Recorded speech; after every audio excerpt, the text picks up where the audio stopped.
Hello friends, welcome back to today's session. Today's session we are going to discuss about preemptive based CPU scheduling algorithms. Last session we discussed about first come first serve, shortest job first and longest job first, which are completely non-preemptive nature. So we know the difference between preemptive and non-preemptive nature is nothing but you can switch over the processes from your ready queue to run state and from run state to ready state. That's completely depends on the concept of context switching, which is done by your dispatcher, also sometimes denoted as short-term scheduler. So in this session, we are going to learn such kind of algorithms that how the process is moving from ready state to run and run state to ready because the processes are suspended by other processes based on shortest job first or longest job first. These two algorithms are depends on burst size, either it may be shortest job or maybe longer jobs. So let us learn the today's lesson by saying our regular anthem, that is crack GATE and ESE with India's largest learning platform, none other than Unacademy. Get plus subscription and access unlimited and live lectures. So taking the subscription is very much required in order to crack any kind of public sector undertakings or GATE examination. Myself is Srinivasarao IS, having 17 years of GATE experience in the subjects of DBMS, CN and operating system with a high success rate. Throughout my journey of GATE, I taught in many premium academies, including MEDICI 2, having a good number of single and double digit ranks students. So, friends, my referral code is Sankara to get the subscription into Unacademy. Take the subscription either 12 months or 24 months. Especially second years and third year students, please prefer 24-month subscription because you are going to get a multiple number of repetitions of the classes and you can write a huge number of like wishes. Without taking any kind of admission, it's no use of writing GATE examination. That means what? You won't have the concept of seriousness. To get the seriousness, better you give the admission into an academy and continue and enjoy the lectures, live and recorded courses. So use my referral code to get the 10% off. Let's crack GATE CSC. Subscribe to Unacademy YouTube channel and hit the bell icon for latest notifications. Use my referral code for any kind of admission into Unacademy. Let us start our today's session. So this is our next upcoming schedule for complete August month, which is focusing on operating system only. Please go through it. So the today's session is preemptive based scheduling algorithm. This is very important algorithm as far as all the CPU scheduling algorithms. You will get in examination maximum either from SRTF or from round robin or from priority. So you never expect, as far as my experience concerned, other particular CPU scheduling algorithms are least bothered. The maximum 90% chances are coming from SRTF only because a bit confused this SRTF algorithm. If it missed, then round robin chances.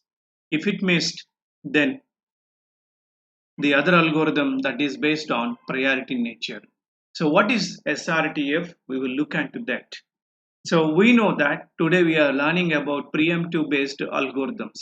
What is the meaning of a preemption is the another shortest burst time job which is arrived into ready queue can able to preempt the previous process which are having a higher burst time than this. Therefore, you are going to use the concept of what? Switching among the processes from your ready queue to your CPU state. Your CPU state is nothing but we know the run state and ready queue is nothing but I said the last class, please, very important point that you are keeping all the programs onto the main memory, which is nothing but ready queue concept. So your CPU is also accessing some concept of address mapping tables. That's why there is a requirement of main memory.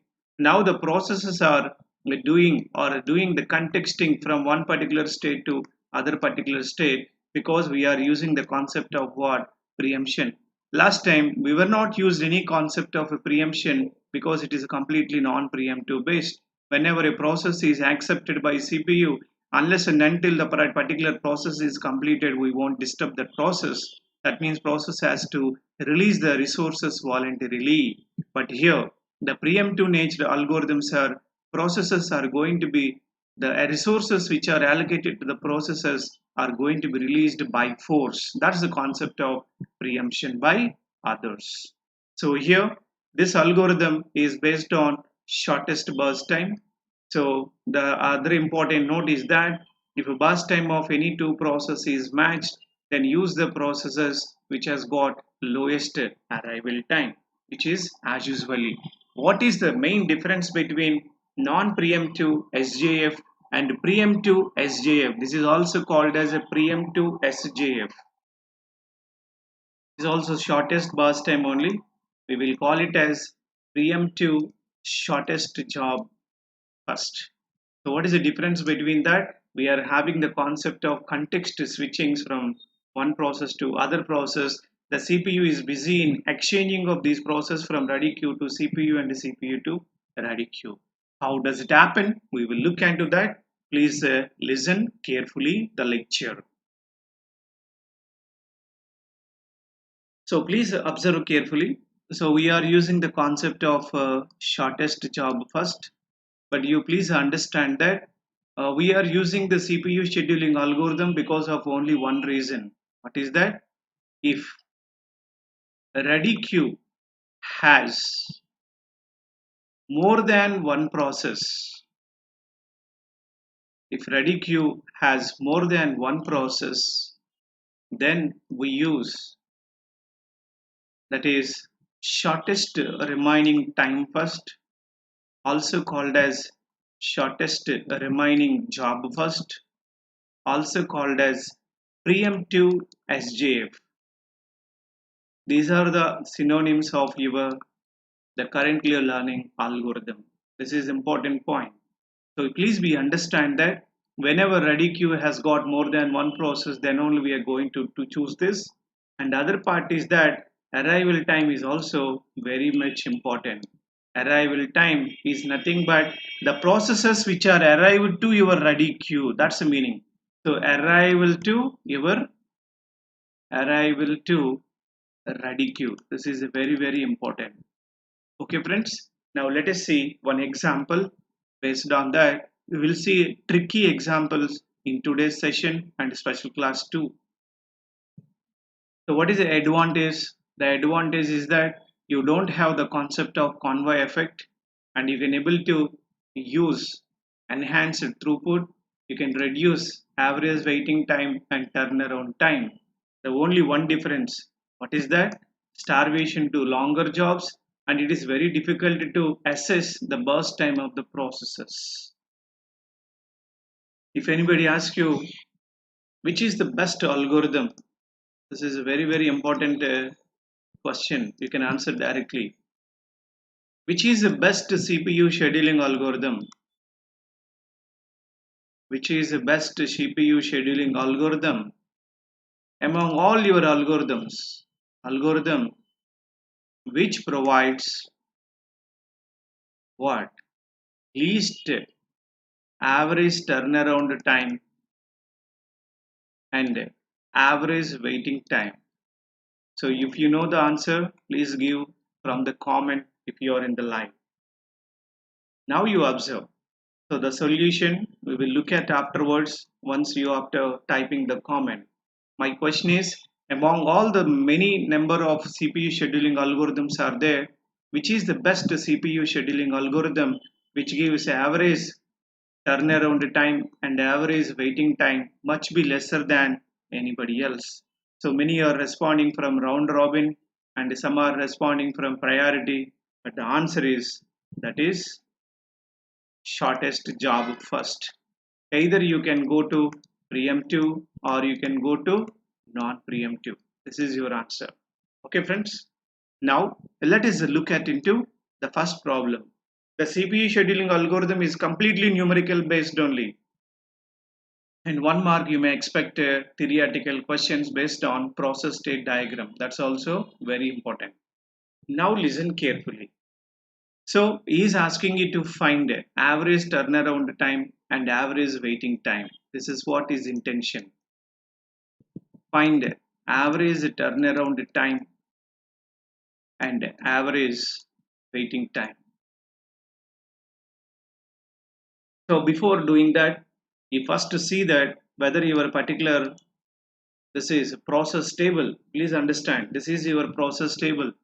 This is your process table which has got multiple number of processes having arrival time and burst times. Please understand.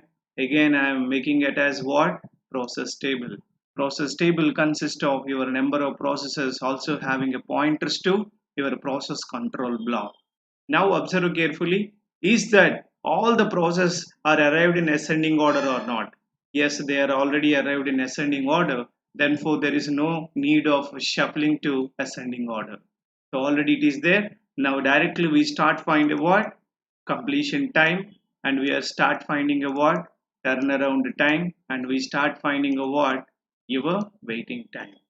Now you see that our Gantt chart is going to speak that. So you take this time, big timeline, because it is a preemptive nature. Multiple number of context switches are going to come because each process is going to suspended by others. So let me take a few boxes here. This is your timeline of your CPU running state, which is designated as Gantt chart. Now you observe carefully. At the time 0, yes, there is a one process is arrived into ready queue. That is a process P1. So I can assign to your CPU the process P1. Don't give all the bus cycles of your CPU. That's very, very important. Because it is a preemptive nature, you execute up to next arrival time of the process. Next arrival time of another process is 1.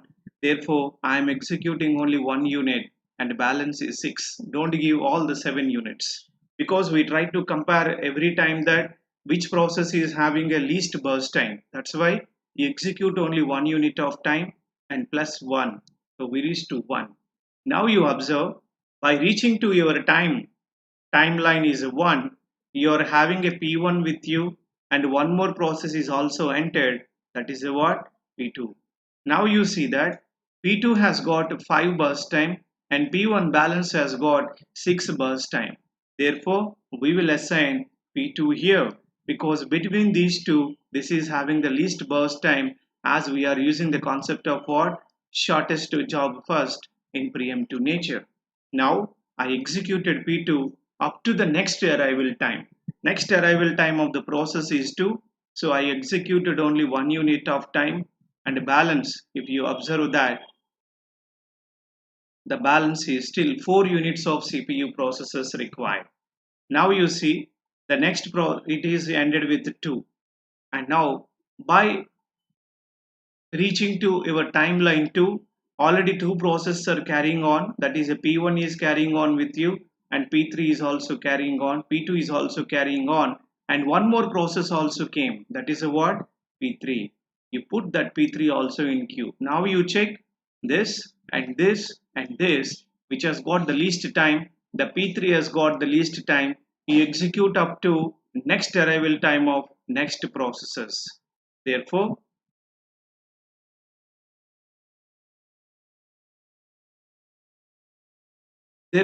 you see that I'm going to execute this particular process is going to be only 1 unit of time, and the next process which is being sent to it is 3. Now you see arrival time 3. Now we reach to 3 here. Now already 3 processes are there in the queue. P1 is there in the queue, P2 is there in the queue, and P3 is also there in the queue. Exactly at 3, one more process is also come. What is that? P4. Now you see that P4 requires 1 unit of time. So I am executing P4 for 1 unit of time. Why? Between the comparison of this requires 1, this requires 2, this requires 4 balance, this is requires a 6 balance. So this is having the least burst time. So I am pushing P4 into this. So we reach to 4. Now you see this P4 you can cancel because it is a fully executed. Your next burst time units are 0. So therefore it is going to be entered into completed state. Now I reach to timeline 4. One more process is also joined with you. So already there are few processes are there. P1 is in the queue, P2 also in the queue, P3 is also in the queue, and one more process came, that is a what? P5. Now you see this requires 2 units, this requires 2 units, this requires 4 units, this requires 6 units. So which is the shorter? This and this is the shorter. But whenever burst times are same, we know what is the kind of action to be taken. Whenever this burst time is a 2 and this burst time is a 2, whenever burst time of the processes are equal, then we are going to take the process which is having a what? Least arrival time. So therefore, this has got least arrival time. Now we are going to execute this P3 for next 1 unit of time and balance is 1. Now the pre-3 is going to be given a chance and it enters into timeline 5. Now you see one more process is entered at time 5. That is a what? P6 also. Now there is a race between all the 5 processes. That is P6 is in the queue and P5 in the queue and P3 also in the queue, P2 also in the queue and P1 is also in the queue. Now you see whenever you observe this and this having the same burst times, 1 and 1 only. Therefore, whenever burst times are same, we are going to take the what? Least arrival time. So the least arrival time here is at process 3 because it is arrived at 2 and this is arrived at 5. So we will give importance to process 3 only. So process 3 is executed and balance is 0. So therefore, you can cancel this process. Right now, 2 processes are completed, P4 completed and P3 completed. Now it reached to next 6. Now you observe friends, next comparison between. So there is a requirement of what? This is one more process is there, that is a P1, the P6 which is having the burst time is a 1. Now I can send it because I am comparing. I require this is a 1 is required and next one we require this one. P5 is also required, that is a 2 units required. Next we have 4 units required. Next we have 6 units required. So there are 4 processes. Yeah, there are 4 processes. Now they are in a comparison with each other because only 2 processes are completed, P3 completed and P4 completed. Now the comparison is like this. P6 requires 1 and P5 requires 2 and P2 requires 4 and P1 requires 6. Now you see that this is having the least. Now P6 is being executed. So now P6 also got completed. Now there is a comparison between your P5 and your P2 and P1. So P5 requires 2 units here. So I can directly assign 2 units. Why? Because even I cut by 1, because even I cut 1, that is only the lesser than the remaining process. It requires 4, it requires 6, I require only 2. Therefore, I can give this time the 2 units of time directly. So I am taking a plus 2 here. So why I am doing a minus 1, minus 1, minus 1? Because you execute up to the next process arrival time so that you will be in a position to have the comparison between those 2 processes. Otherwise it's a bit difficult to choose which process to be sent to the CPU. If I give directly 6 units, then it's a very what I mean to say not a good position because the other process are also having the lesser than your particular process. As this is a preemptive nature, you execute up to next arrival process time, then wait and compare with him whether he is having a lesser than you or not. If he is lesser, he will be processed, otherwise he will be processed. That's why we have done 1-1 deduction up to some extent. After that you can proceed as usually. Now after that, these two we are going to compare P2 and P1. I need not cut minus 1 here because even you cut minus 1 here, the balance is 3. Then between this and this, it is going to be the shorter, and balance 2 between this and this, P2 is the shorter. Now I can execute directly P2 with how many units? 4 units I can execute. It is 13. Now I can execute the rest of the 6 units. It is what? P1. So therefore we reach like this. So this is the idea how I detect minus 1 because of this only. So using that you can able to see that completion times and turnaround times and wait times. Okay friends, so let me do completion times now. So why we did 1 detection? Because we are waiting for other process. If at all that process is also entered into ready queue, then we are in a position to check with that particular process whether do we have lesser burst time than others or not. Because this is the preemptive, you need to be very careful here. Exactly this point. If it is non-preemptive, I can push as many you want. But preemptive, you need to compare with each and other processes. Slowly you will understand in this examples. So P1 got completed by 19 and P2 got completed by 13 and P5 got completed by 9 and P6 got completed by 7 and P3 got completed by 6 and P2 got completed by 2. Okay friends, so this is the completion time. Now you can say turnaround time is nothing but ending time unit minus your starting time unit. That is CT minus AT, we know.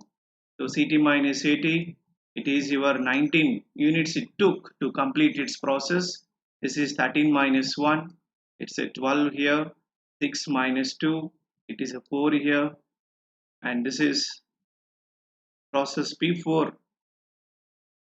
P4 got completed by 4.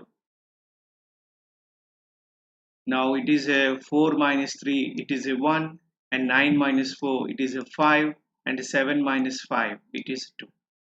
So this is how we calculated turnaround time. Waiting time is nothing but duration of this turnaround time. The CPU, the particular process is with the CPU only some time. Remaining time is waiting time only. You will understand very carefully. P1 has arrived at time 0, but he completed at 19. He required how many units? Only 7 units of burst time. Remaining time is completely what? Waiting time only. Please understand carefully. You will find the waiting time here because P1 is entered by 0 but he ended by 19. That means he is only busy with CPU 7 units. The remaining time is what? He is waiting for other processes as other processor killed you or suspend you.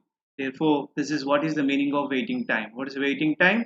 Your total time you took to come out from that minus your burst time. Remaining time is going to be your waiting time only. So now you know waiting time is nothing but your turnaround time minus your burst time. That is a 12 and this is a 7 and this is a 1 and this is a 0 and this is a 3 and 2 minus 1, it is a 1.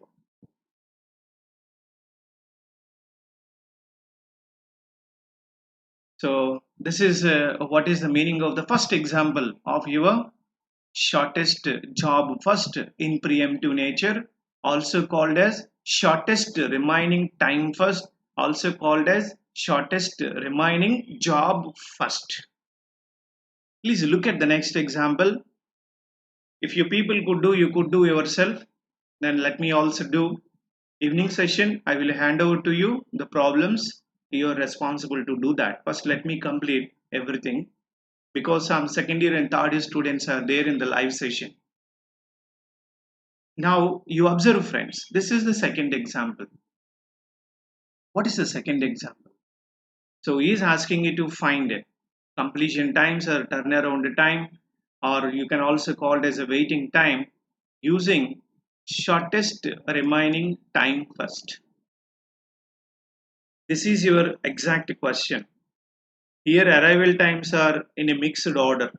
So what I said, to make the answers or solution easy, what I said, convert all your processes into ascending order of your arrival times, because any of your CPU scheduling algorithm first it based on arrival time only, then it start enter into that which algorithm I need to take to assign the process to CPU, whether SRTF or LRTF or FCFS or SJF or LGF or round robin others. But the mandatory is that arrival time order is so much important. because unless and until a process is arrived to ready queue, you cannot able to use the algorithm. That's why you want to implement CPU scheduling algorithm. See that arrival of the process according to the order is very important.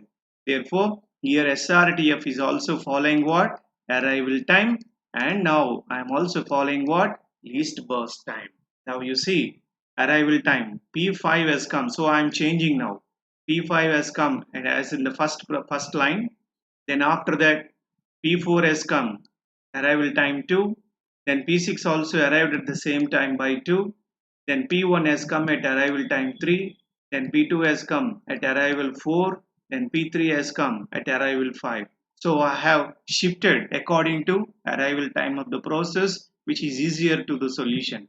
Otherwise, you want to do within the given problem, you can do if you are having experience, but better as far as my suggestion, convert into ascending order.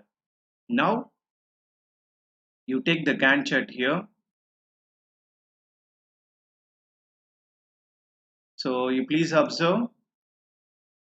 If anybody asks you from the previous question, this is one more important question I want to tell you.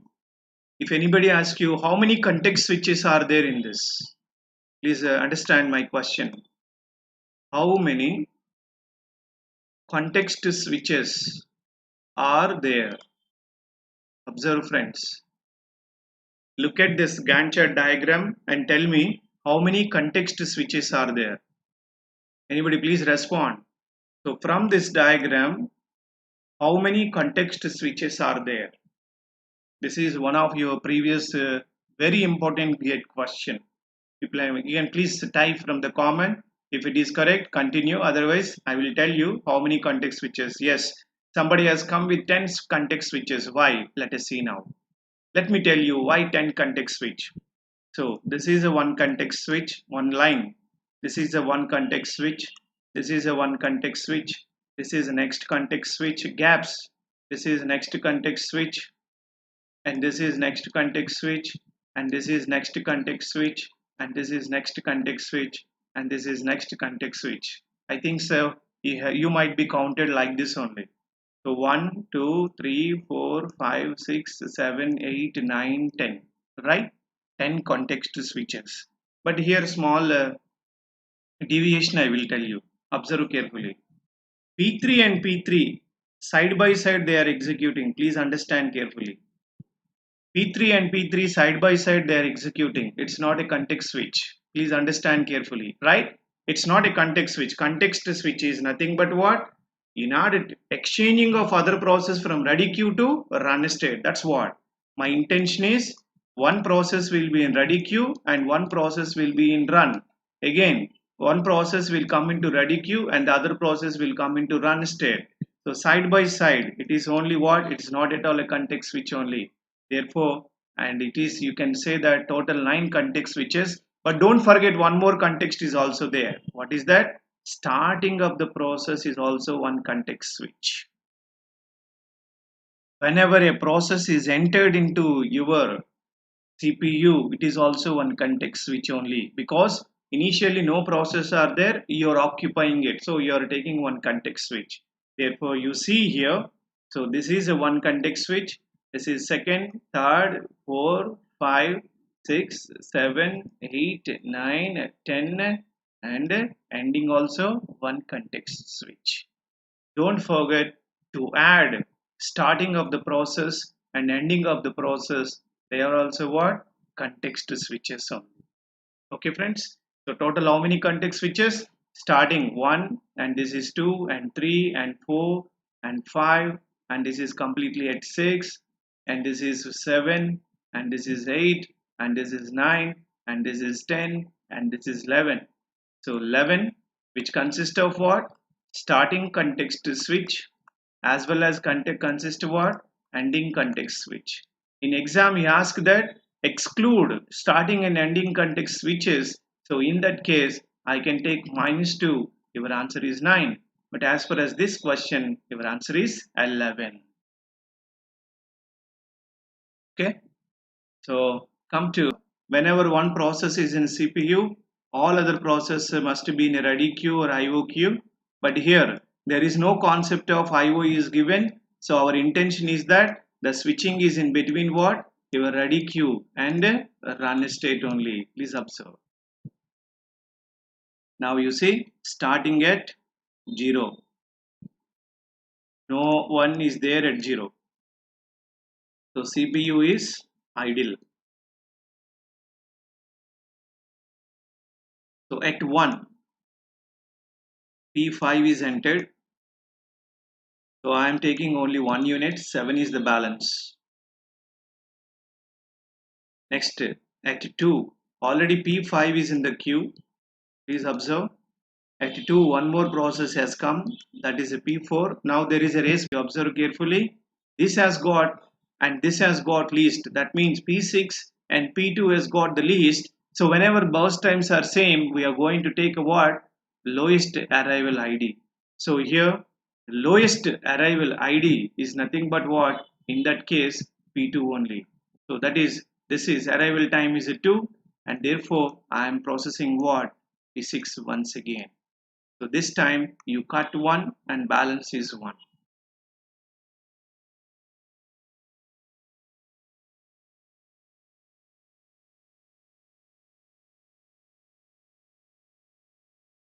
So this time you cut 1 and balance is 1. Please understand, friends.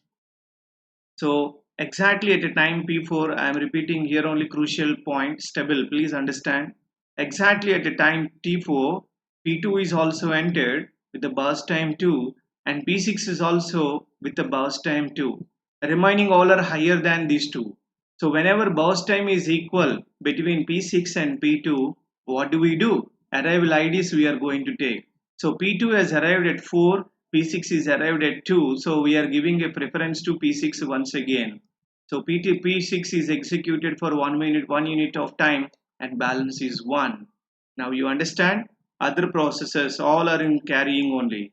P5, P4, P6, P1 and P2. You observe at the time 5, one more process is also entered. What is that? P3. Now see, there is a race between all the 6 processes for the shortest burst time. This requires 1, and nobody else is lesser than this except P6. P6 also requires 1 unit of time. So therefore there is a race between P3 and P6. So whenever burst times of P6 and P3 are same, we are going to choose a what? Lowest arrival time. So P6 is arrived before than your P3, and P6 will be processed. So it reaches to 6. Now you can remove your P6 as it is a completely clear. Now you cross compare once again. Now the other processes which are in the queue are what? P5 and P4, P6 done, P1, P2 and P3. You observe among all your processes, P3 is having a only least burst time. So I am processing P3. You clear off P3 from there because it is executed successfully. Now you see the other processes which are there in the queue after taking off your P3 is P5, P4 and P1 and P2. Now you cross compare which is having the least one. So P2 is having the least one than anybody else. So now I am pushing P2. Directly I can give 2 units of time. So it is a 7 and it is a 9. Then after that the other processes which are there in the queue P5, P4 and P1. So which is having the least one? P1 is having the least one. So if I am doing like this, please understand here one important point. If I execute P2 completely, so P2 requires 2 units of time. So even I cut one, this is the lower, even I cut next, it is only lower. Next I am processing 4, that is a process P1. Even you cut one, it is a 3. Even you cut next, it is a 2. It is a lower than that. Even you cut one, it is a lower than that. That's why I have assigned all the 4 values, because the next other 2 processes are having a 6 and a 7 only. So P1 I can give directly what? Your 4, that is what? 13. Okay friends, and the next other processes which are there in the queue are P5 and P4. Now you see that there is a race between this process and this process. Now you see So between that, even I cut minus 1, minus 1, minus 1 of your P4, the P4 will be the least than your P5. So I can directly assign P4 with the full units of 6 units of time. That is a 19. Then after that, P5 will be executed with the rest of the 7 units. That's what? 26. Now you tell me how many context switches are there. How many context switches? The starting and ending. So this is a one context switch. This is another context switch. This is another context switch after P6. This is another context switch. This is another context switch. This is another context switch. This is another context switch. This is another context switch. This is another context switch. So how many? Starting 1, and this is 2, and this is 3, and the rest is P6 only. 6, 7, 8, 9. So 9 context switches are there in this. Okay friends, please consider this is completely one context switch only. If it is round robin, please understand. If it is round robin, each block is one context switch. Again I am telling you, if it is round robin, each block is one context switch. There you need to consider, because in round robin time sharing fashion, now again it go back, again it will come, again it go back, and again it will come. But remaining, it is altogether one context switch only. Clear? So let us go to next example. The next example is like this. So we want to take a Gantt chart now.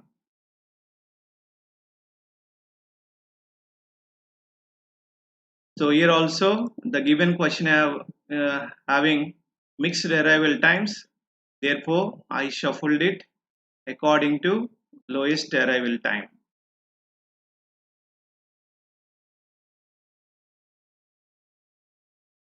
Yeah.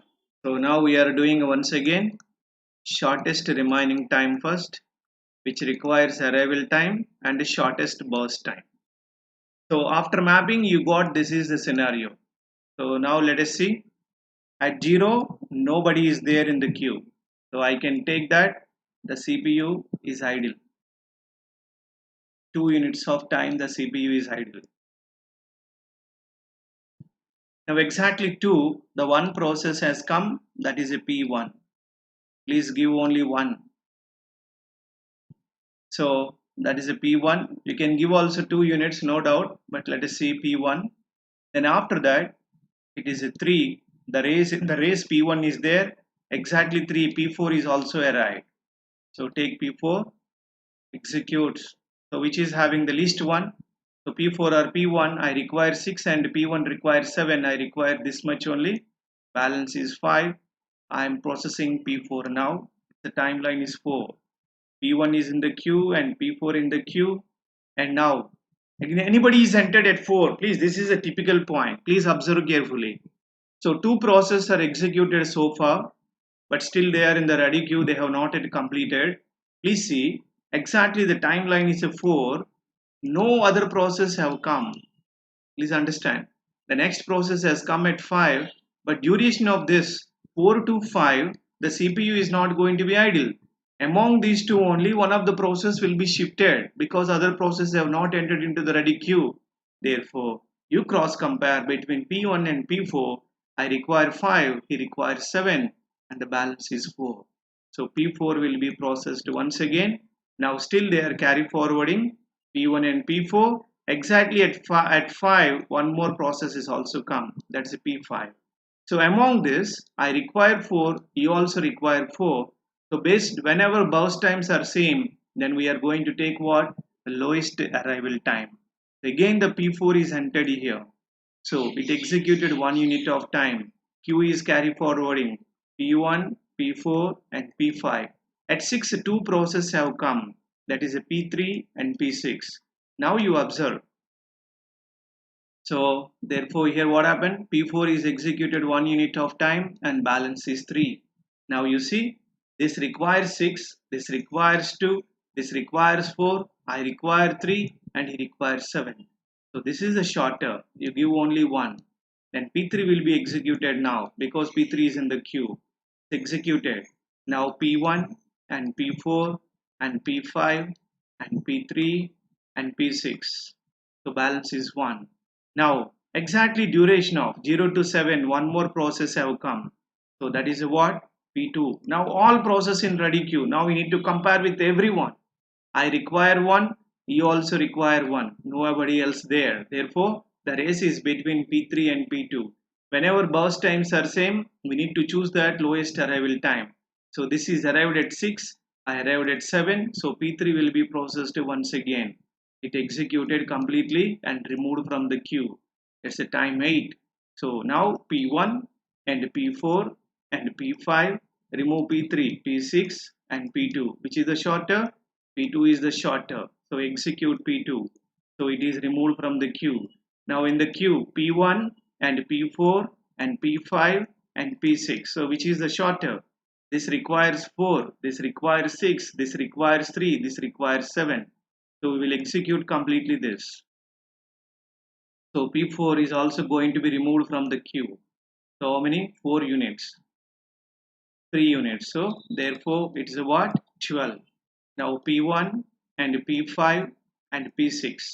Now you see that P1, P5, P6, it requires 6, it requires 4, it requires 7. So I can cut what? P5 directly here. Even I cut 1, this is the 3, that is the lowest. Even I cut 1, it is a 2, that's the direct, that's the least. Therefore, I can execute P5 directly, no problem. So P5, 4 units, 16. Then after that, we go to what? P6. It is what? 6 units, 22. After that, the P1. After that, P1, 22 plus 7, it's how much? 29. Now, you observe carefully. You observe carefully how many context switches are there. We know the completion times, no doubt. You know the completion time. P1 got completed at 29 and P2 got completed at 9 and P3 got completed at 8. P4 got completed at 12. P5 got completed at 16. P6 got completed at 22. Apart from that, how many context switches? Dash context switches. Exclude starting and ending. Exclude start and end. So first one and the second one and next one. This is the third one and this is the fourth one. This is the fifth one. This is the sixth one. This is the seventh one. This is the eighth one. So 8 context switches are there in this because I have excluded what? Your starting and ending context switches. So come to next question. So this is already in order. You need to habituate all the juniors. Please understand carefully. This is one of the tricky algorithm SRTF and LRTF. 95% chances you will get this algorithm only in exam. Remaining you least bothered. Okay, that's why. Please understand carefully. So I am taking the Gantt chart now.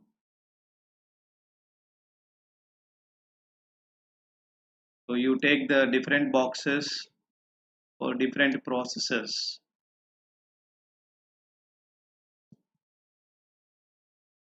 Now you see 0. Yes, somebody is there. That is a P1. Then 1. So 2 processes are in the queue, P1 and P2. You want me to write? I will write it down. So the shorter one is this only. So I'm going to give. Now it is a P2 and this 2 units of time. Still P1 and P2 are continuing the queue. One more process is there. That is a P3. Among them, this is the shorter. Execute only 1 unit of time. 3 and P1 and P2 and P3. So exactly at 3, one more process is also come. That is a P4. This is the shorter. We execute this and remove from the queue. It's a 4 and still your queue consists the following processes. Exactly at 4, P5 is also arrived. So which is the shorter? execute only 1 unit of time, that is a P3. So it's a 5. So P1 and P2 and P3 and P5, exactly 5. One more process has come, that is a 6. So execute 1 unit of time. This is the least 1, 6, 2, 5, 7. So remove P6 after adding that into the run state. So P1 and P2 and P3 and P5. Now you see that which is having the least. P3 is having the least than others plus 2. It's 8. Remove from the queue. Then the other process is a what? P2. Execute plus 5. It's a 13. And remove from the queue. Then other process is a what? 6 and 7 comparison. So P5 is there. Execute up to 6, 19. Then P1 plus 7. It is what? 26. So this is how to execute. This is a normal SRTF algorithms. But you will see tricky SRTF algorithms which consist of CPU burst time as well as IO burst time. So there you need to have a much more focus in order to give accurate answers. Now you observe carefully. So now we don't require this because it's already end up. So you want me to tell you how many context switches are there? This is your start. This is your end. So between that context switch 1, that means one box. Then P1 is suspended by P2. It goes to the ready queue. Then P2 suspended by P3. It goes to ready queue. P2 goes to ready queue. P3 suspended by P4. P3 goes to ready queue. Context switching is nothing but saving the context of the previous process, load the context of next process. That is done by your HTS or dispatcher only. Don't forget that. Then P3 once again suspend you. Then P6 is suspending back. And again P3 is suspending you. And this is 8. And this is 9. So total 11. By excluding your starting and ending, there are 9 context switches.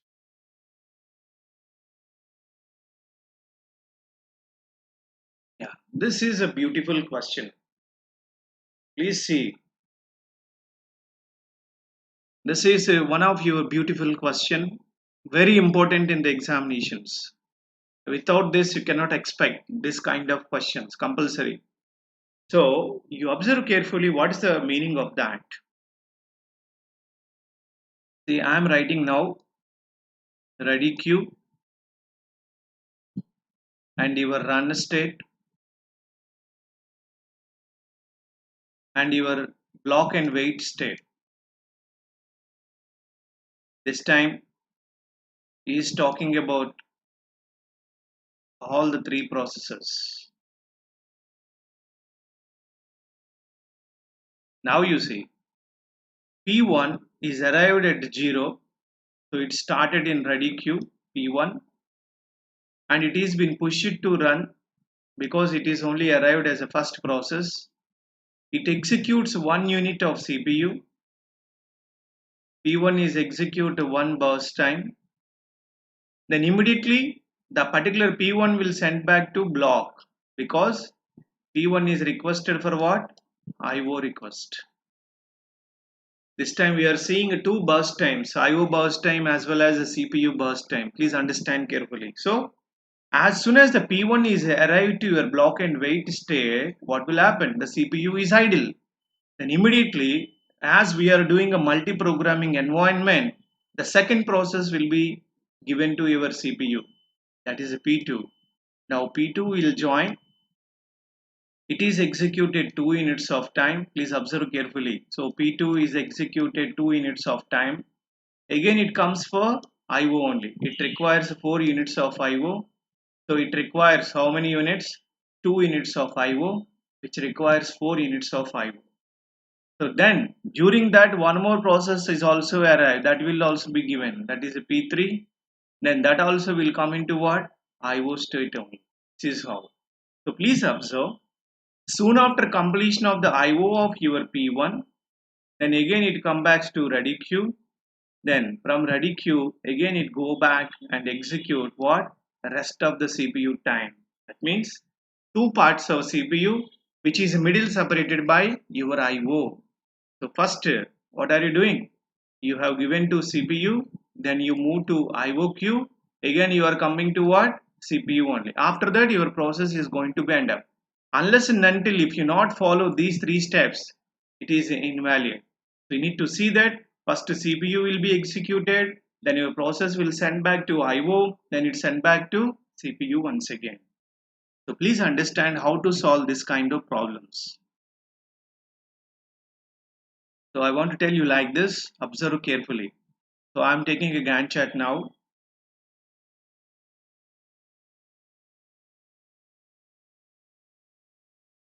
We need to solve this kind of similar problems in evening class. So take the Gantt chart now. This time we need to focus carefully onto CPU burst time as well as IO burst times. So second year and third year students, please observe carefully. You will feel very difficulty here. Please see. So at the time 0, yes, the P1 is in the queue, ready queue. So P1 is executed 1 unit of time, no doubt. So from CPU, it just shifted to IO. How many units? 2 units.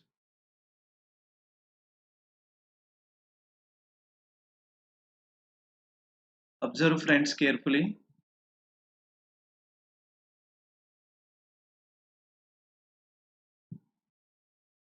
Yeah, now you see. So as soon as the completion of your first cycle of your first burst time CPU, then after executing this, I am not yet completed. Please observe, I am not yet completed. I am waiting for IO. So it went for IO 2 units of time. 2 units of time. This is the Gantt chart of your CPU only. So we are seeing that the behavior of the CPU, how it is executing the processes. So again P1 will wake up here. Soon after completion of your IO after 2 units, again you will go back, you will wake up, then go back to once again to acquire what? Units of time. Using your shortest remaining time first. Don't forget that. Now you see, during this time from 1 unit of time to 3 units of time, the CPU is idle. Yes or no? Yes, because already P1 is moved on to where? We already learned. So from run state, the CPU just moved to which state? Block and wait state. So P1 is here. So in run state, no other process is there. The immediately operating system, the ready queue, from the ready queue, one more process it sent back to run state. So therefore, P2 will occupy your CPU now. But whether it is arrived or not exactly at this time, yes, exactly at 1 it arrived. So the P2 is being taken up.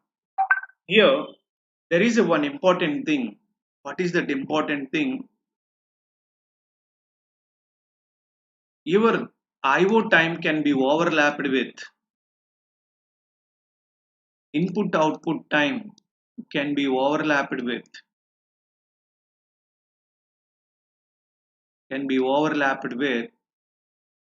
CPU time. That means parallelly you can do this work as well as with IO time also, IO with others. Please observe friends carefully. This is very important point. What is that?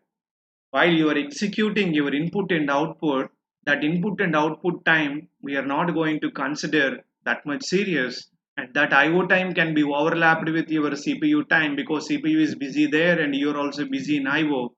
So this time can be overlapped with your CPU of other processes execution time, and see IO of other processes also it can be overlapped. Therefore, this time can be overlapped so that I can accommodate another process to your CPU. Now see, the P2 will be sent to the CPU now. So P2 is executed 1 unit of time. Let us see. Then after that at 2, P2 is in the queue because it is executed only 1 unit, and exactly at 2 another process is also come, that is a P3. So which is having the shorter? This is having the shorter. Therefore, I can give chance to once again to P2. So P2 got executed. P2 got executed. It's a first cycle of your CPU burst time. Again, soon after the P2 got completed, please see, P2 is entered into IO. How many units? 4 units. So 1, 2, 3, 4. After 4, once again the P2 will come into the picture to acquire remaining 5 units of your burst time. It should be in order. That's very important. However the order is given, the same order you're supposed to follow. Now you see, so exactly at time 3 P1 is woke up and one more process is also in the queue, that is a P3. Now you observe carefully, friends. What is that? P1 is ready to occupy the CPU with 2 units and P3 is waiting to acquire the CPU with 3 units. As we are using SRTF algorithm, shorter is the P1 only. So the P1 will be executed with 2 units of time directly. Even you cut one, between this and this is the lowest one. So P1 will be executed once again. Then it becomes 0. It is got terminated. So it's order completed. Now you see. So still P3 is continue in the queue. P3 is continue in the queue. Now you observe. P2 is not yet in the race. P1 is already out of the race. Now there is a 2 units are empty here. So I can able to use it for process 3. Balance is 2. Process 3. Balance is 1. Now exactly P2 came here. So it is woke up and P3 is not yet done. It's the first cycle of CPU. Still 1 unit is left. So P3 and P2 now they are in the race. Now you observe. I require 1 unit. And the second cycle of your P2 requires 5 units. So I am only the shorter. So P3 will be given a chance with 1 unit of time. So it is removed, P2 in the queue. So now exactly at 8, P3 is went to IO for 6 units of time. Please friends observe carefully. So first, second and third, 4, 5, 6. Exactly here the P3 will finish its IO and waiting for its next CPU burst time.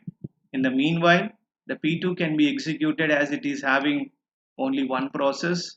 So P2 is executed 5 units. So 1, 2, 3, 4 and 5. Bus. So P2 also got completed. It becomes 0. Now you observe friends. P3 is wake up here. This box is idle. So this is your CPU idle now. Exactly this particular position. So P3 has arrived and it is executed 8 units of time. Therefore, it is a P3. It got completed by 22. Now you observe what are the completion times. Now I am filling the table. Carefully observe friends. What are the completion times? The completion times of this P3 is at 22 and P2 is at 13 and P1 is at 5. So 5 and 13 and 22, the completion time of your processes. Okay. Now your turnaround time, CT minus AT, it's a 5 and it's a 12 and it's a 22 minus 2, it's a 20. Now waiting time is very important. How to do waiting time? Waiting time is nothing but turnaround time minus your burst time. So what is your total burst time? Please observe. You don't consider IO time here. Burst time, when you are talking waiting time is nothing but turnaround time minus burst time. This burst time belongs to only CPU burst time, not IO burst time. IO burst time, anyhow, we are under waiting only. Therefore, your waiting time is nothing but what? Turnaround time minus your CPU burst time. Your CPU burst time, it is a 1, it is a 2, that is a 3. Therefore, 5 minus 3. And next, 12 minus your CPU burst time. This is a 5 and this is a 2. it is a 7. And the next one, your turnaround time is 20. 20 minus, this is 8 and this is 3, it's 11. That's it, friend. This is the waiting time of the corresponding processes. So whenever it been asked like this, CPU, IO, CPU, you need to be very careful how to execute these kind of problems. I hope so you are clear. If not, don't worry. We will look at another problem. See this.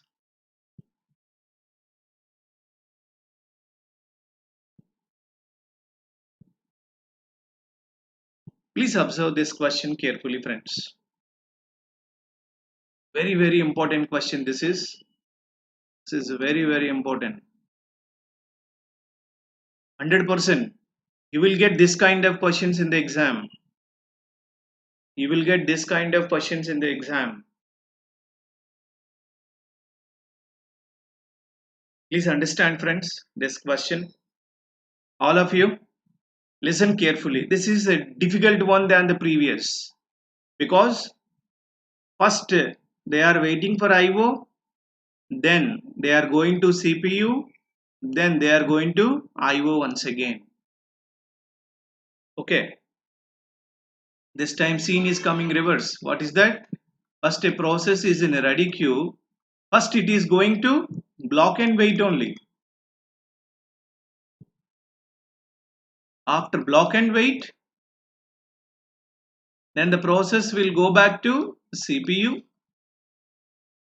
Then again it is coming back to block and wait. Please see the beauty of this question. First the particular process P1 is coming with a ready queue. First it goes to IO only as per as the given order. First it goes to IO, then it executes, it goes to CPU. Again after that it is coming back to block and wait. This is what is the behavior of this particular table, process table. So let us do it. The Gantt chart.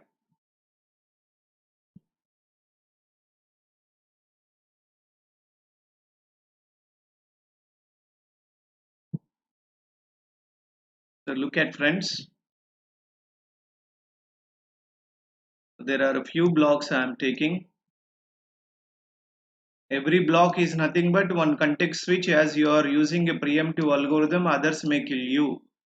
Others may suspend you. That's what the concept. Now you see, we are starting at 0.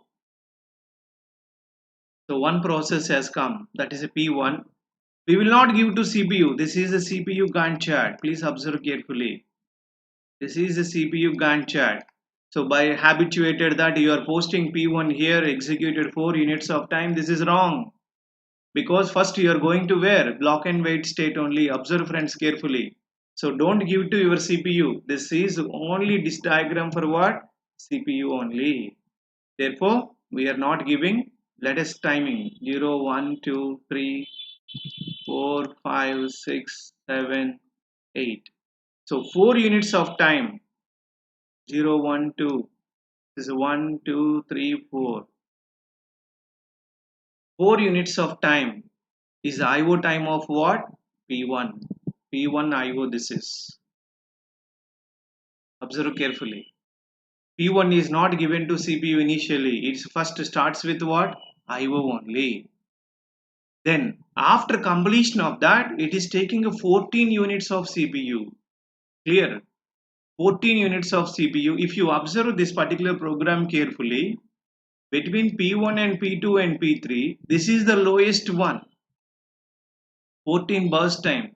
This is a 28 burst time least. This is the 42 burst time least. This is the hint, or you can say that easier thing is given by the examiner. So I can say that P1 is the shorter burst time, and next P2 is the shorter burst time. Next P3 is the shorter burst time. So many of people may ask me like this. Comparison of burst times, either it is a shorter or longer, is based on IO or CPU. 100% it is based on what? CPU only. Don't look at IO. IO we are not going to compare because IO time is going to be overlapped with the CPU time and IO with the other overlapped time. We are going to check whether the particular process is having the shorter or longer burst time Only based on CPU burst time, not based on IO burst time. Please remember this point. Therefore, we will compare. We are not going to compare with IO and IO. We are going to compare with what? CPU only. So this is the shorter one. So after that, I can execute the particular P1 up to how many? 14 units directly. So I can directly write that. I'm writing directly 14 units instead of taking it like this. So let us take 14 units directly. But please provide that during execution of this P1 is executing from 4 to 14 units. That is 18. Please understand. Duration of this 0 to 18, the other process is also entered into the queue. That is a P2 as well as P3. But they are not occupying CPU. Again, they are doing what? IO only. They are waiting for IO and he is also entering into what? IO only. So that means they are under IO. When their IO is started, please observe. When their IO is started, their IO is started exactly. See that P2 is entered at 1. This is your P2 entered 1. P2 is entered at 1 and it is waiting for IO 8 units. So 1 and 2 and 3 here and 4, 5, 6, 7 and 8. This is P2 IO. Please understand, this is a P2 IO. So duration of this 0 to 18, see that immediately after exactly at the 2 other process is also entered. That's a P3 and it is waiting for what? It's IO 12 units. Imagine first cycle they are all waiting for IO only. After that the CPU is going to be busy. So in order to deal this kind of a problem, what do we do? Directly you can start your work after analyzation. So after analyzation, we understand that first let us start with the IO only. What is that IO? Please see. It is started at 0. 0 to 4 is P1 IO. Then 0 to 8, please observe friends. This is P2 IO. Then 0 to 12, please understand carefully. It is a P3 IO. Because the CPU is idle during that time 0 to 4 and for 0 to 8 and 0 to 12. This is your P1 IO. Now you see, once after completion of P1 IO, the P1 is entered, then it start executing 14 units. So 4 plus 14, please understand, 4 plus 14, it is 18. Up to 18, the P1 is under execution. Now you see, please observe carefully. Now you see 0 to 4, nobody is there. You can say that CPU idle. But exactly at 4, P1 is given to your CPU, so it is busy in execution up to 18 units. But you see, after 18 units, I said that IO time can be overlapped with your CPU time. Don't forget that. IO time can be overlapped with your CPU time and IO time can be overlapped with the other processes IO time. See how they are being overlapped each other. Now you understand exactly this. The process 2 cannot able to do anything because even he woke up, for example, the process 2 is woke up exactly at 8, but already the process 1 is started. So he requires 28, I requires only 14. That's why P1 is been given up to 18 because that is only the shorter process than your P2. So P2 has to be under waiting, as P1 is a shorter than me, it is under execution only. After that, what happened? The P2 will be given a chance here. Now P2 will be given a chance here. It is executed plus 28. So it is executed plus 28. So 18 plus 28, it is 38 and 46. Please understand friends. So the P2 got completed. It's a first CPU. from this point to this point only. But what is the behavior of your P1? After executing your CPU burst time, it is enter into once again IO. So P1 IO is overlapped with P2 CPUs. Please observe, this is P2 CPU burst time. This is completely from this point to this point. It is completely P1 burst time only. So IO time can be overlapped with others IO time or others CPU time. So after that, it enters. So P2 enters into its IO. Once again go back. So P2 enters into IO. IO can be overlapped with process 3. Process 3 requires 42 units. So process 3 is given a chance. It is executed plus 42. That is nothing but what? 46 plus 42. It is 88. So during this, your P2 IO is also going to be overlapped. Now the CPU is busy now. This is CPU is busy from this particular point to this particular point. After that, what happened? Now you can guess. P1 IO completed, CPU completed, IO completed. And P2 the IO completed, CPU completed and IO completed, because their IO times are overlapped with CPU times only. But you observe carefully third one. It's IO completed and CPU completed. No other guy is there. So from 88, please understand, from 88, the P3 IO begins. When P3 IO begins, no other process is in the CPU state now.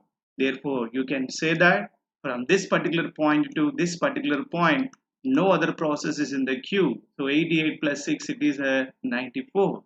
Therefore, you see that the CPU is going to be idle. How many units here? 6 units are here. Initially, how many units are here? Please see, 0 to 4, nobody is there.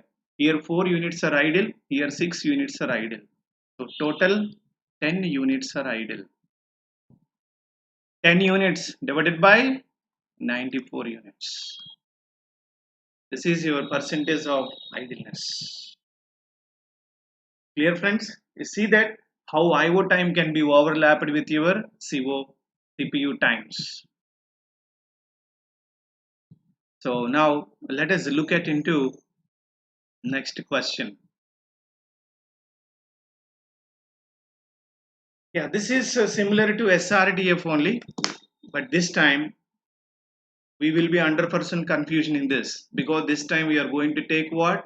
Longer burst times. Same story. We are using longest job first in preemptive nature.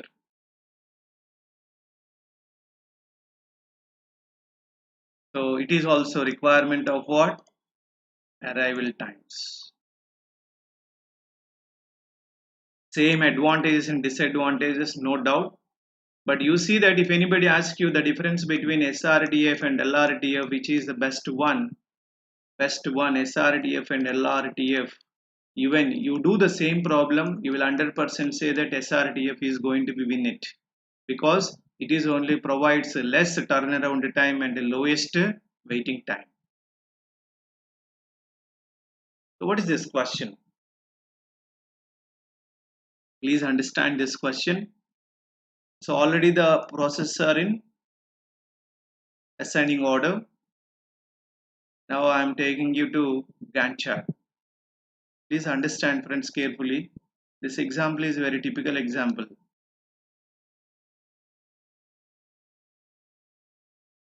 Yeah, same story but different action. But action, don't guess like that.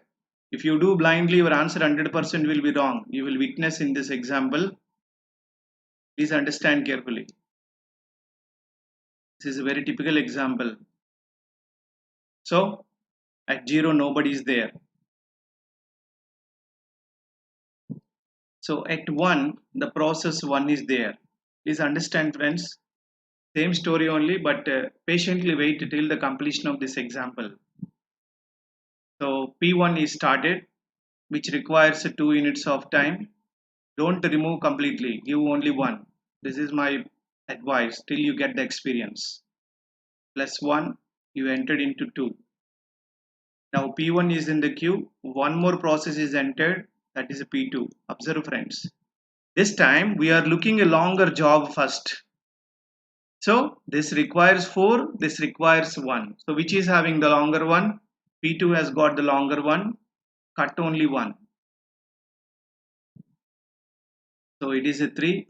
So P1, P2. Exactly this time one more process came, that is a P3. Now you cut 1. So by adding P3 you see that this is the longer than these two. So cut 1, it's a 5. Please observe carefully how I am doing. Now P3 is being pushed, it's a 4 now. So one more process is entered, P1, P2 and P3, one more process, that is a P4, cut 1. So P4 is also entered, it's a 5. Now you see which is having higher one, which is having the longest burst time. Please comment anybody. Which is having the longest burst time? Please comment. Which is having the longest burst time among these 4 processes, because 4 processors are in the queue. So we all may feel that what? P4, right? So if I am executing P4 here, how many units I can execute? Please understand friends. How many units I can execute? Can anybody tell? Can I give directly 7 as it is longer than others? Can I give directly 7 as it is a longest burst time than others? Yes or no? Can I give it 7? Please respond from comments. Juniors also can respond. Can I directly give 7 units as 7 units are left? Please understand carefully. No, because see that others may have the longer ones. I am giving only 1. You also will witness, understand carefully. Then this is only the highest than others. So P4, let's cut it 1, then it is a 7. Now this and this are having higher one. So whenever burst times are same, then we are going to choose what? The lowest arrival time process, that is P3. Next P3 will be pushed. Cut only 1. Balance is 4. Now you compare among remaining 4 processes. P4 is having higher one. So cut only 1. Its balance is 4. Then whenever this burst time and this burst time is same, then we are going to take the lowest process. So that is what? P3 once again. So cut, balance is 3. Now by comparing all the 4 processes, please understand P4 has got the higher one. So P4 is being taken and balance is 3. Now you see one more process is equally having a burst times. I require 3, this also 3 and this also 3. Whenever burst times are same, take the lowest process number. That is a what? P2. Cut 1 here, balance is 2. Next this and this are having the same burst time. Then take the lowest process ID, lowest arrival time. That is a P3. Balance is 2. And next highest one is what? P4. Then cut balance is 2. Please observe carefully. Now this 2 and this is also 2, this is also 2. Now P2 you can take it because whenever burst times are same, then lowest arrival time. Balance is 1. Now again it is carry forwarding like that.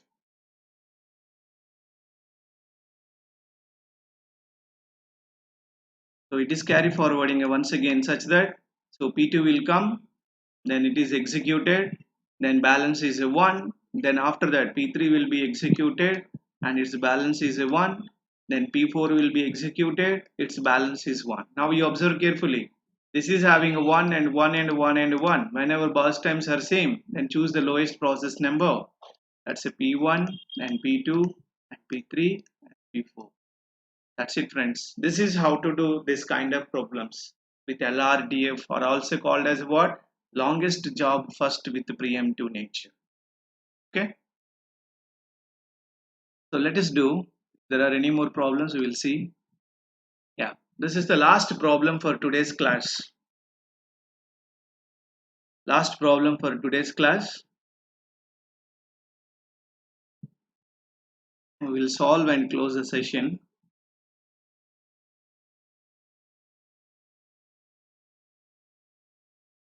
Please just help me through comments what to do, what not to do, so that you also will be experienced. So we started at 0. So P1 is entered. So P1 is given a chance 1 unit of time. Balance is 3. Next, in this queue, P1 and P2 is also entered into queue. Arrival time 1 is added. He required 5, I required 3. Therefore, P2 will be given a preference. And balance is 4. It's a 2. So Q is carry forwarding P1, P2. Exactly 2. One more process has come. That is a P3. He requires 8. So cut it. 7. So P3 is given a preference. It's a 3. So P1, P2 and P3. Exactly 3. One more process has come. That is a P4. So now you see, this requires 6, this requires 7, this requires 4, this requires 3. So P3 will be given a chance here. It's a 4. So P1, P2, P3 and P4. Exactly 4. One more process has come. That is a P5. So which is having. So P3 is given one more now. So balance is 6. Now you observe. This requires 6. This requires 6. So both burst times are same. Again we will give a chance to P3 only. So P3 is executed. It's a 5. Now P1, P2 and P3 and P4, P5. One more process is also entered at 5. That is a 6. Now you tell me which is having the highest burst time. 3 and 4 and this is a 6. 6 already 8 minus 6. Its balance is 5. Now it requires 6. It requires 3. It requires 5. So this is having the higher burst time. So P4 will be executed. Balance is 5. Now you see, this requires 5, this requires 5, this requires 5, this requires 4, this requires 3. So whenever these burst times are same, choose the lowest process, lowest arrival time process, that is P3, and balance is 4. Now this requires 5, this requires 5. So P4 will be given a chance because burst times are same, then we are taking about arrival time lowest one. So P4 will be given a preference and balance is 4. Then after that, P6 will be given a preference and balance is 4. Then again there is a cycle between these two. And this time this is added. I require 4 also. So now there is a competition between this. So 4 and 4 and 4 and 4. Then we are giving a chance to P2 here. Its balance is 3. Now it is a once again chance to P3 here. Balance is 3. It's a P4 here. Balance is 3. And after that, you please observe, this requires 3 now. So 3's are there in this case. This requires 3 here, this also requires 3 here, this also requires 3 here, this also requires 3 here. Then it requires how much now? P6 requires 4 here. Yeah, then this requires 3 here. Therefore, we will give a chance to P6 once again. Then this requires 3 years. So all are equal to 3. Now there is a cycle among the process. That is a P1 and P2 and P3 and P4. Yeah, and P5. And it goes on to next further 2 steps. This is how to do LRTF concept. Please understand friends. You practice once again. Take these problems once again onto your paper and practice it, because evening we are trying to do similar problems having a different arrival IDs and a different CPU burst times, IO and CPUs. Especially if you very around 14 to 15 gate questions are there based on SRTF algorithm. We don't solve all, at least 9 to 10 questions we would like to solve in the evening class. So evening class, we are starting at 7, it can goes up to 9. So because we have to do FCFS and yesterday SJF and LJF and today SRTF and LRTF, all 5 CPU scheduling algorithms problems we do. So don't miss today's class. So 7 to 9. And one more thing I want to tell you that you people might be knowing these CPU scheduling algorithms, but you see that unless and until you practice it, it won't be the correct answer. Because in order to solve CPU scheduling algorithms, you need to have a good patience. If you lose the patience, then answer will be wrong. So that's what my sincere advice. We'll meet in the evening session and the student learning of Unacademy exactly at 7. If anybody not yet subscribed, subscribe to this channel please, and like my video. And also if you want to give a subscription, you give subscription using my referral code. because subscription is mandatory. If you take the subscription, you will be benefited with the test series especially. So test series are a requirement, and you can have multiple times of recapitulation of the lectures. We'll meet in the evening session. Thank you very much.